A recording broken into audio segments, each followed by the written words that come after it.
Hey guys, in this video, I'm going to show you how to record videos on Mac in the simplest way possible.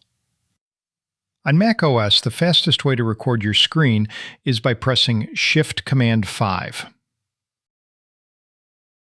This shortcut opens the Screenshot app, which is a built-in tool on your Mac for taking screenshots and recording your screen. A toolbar will pop up on your screen. The tools on the left are for taking screenshots, and the icons on the right are for recording video. You'll have three recording options: recording the entire screen, recording a specific window, or recording a selected portion of the screen that you define. If this keyboard shortcut doesn't work for you, you can open it manually. Just press Command-Space to bring up Spotlight, type in Screenshot, and open the app.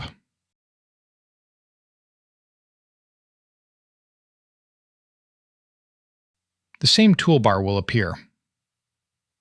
Now, I'll try recording using the full screen mode. After selecting it, click on Options to see a few more settings.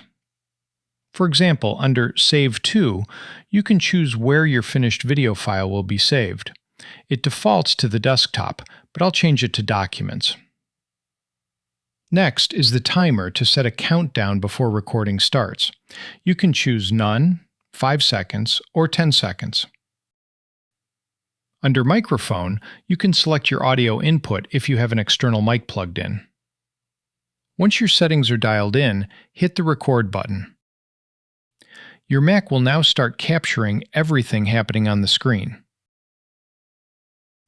While recording, you'll see a record icon up in the menu bar. When you're done, simply click that icon to stop. A thumbnail will appear in the bottom right corner of your screen. Now, if you open the folder you specified earlier, you'll find a .mov file of the video you just recorded. However, the downside to this default tool, which Apple still hasn't updated, is that you can't adjust the FPS and you can't record internal system audio from your Mac due to security reasons. It's really only suitable for a quick screen grab or when you don't have strict requirements for video quality. To completely overcome these limitations, you can use OBS Studio. I'll leave a link to a tutorial on how to install and use this software down in the description. When you need higher video quality and more professional detailed settings, OBS Studio is a fantastic choice because it's completely free and open source. Thanks for watching, guys. See you in the next one.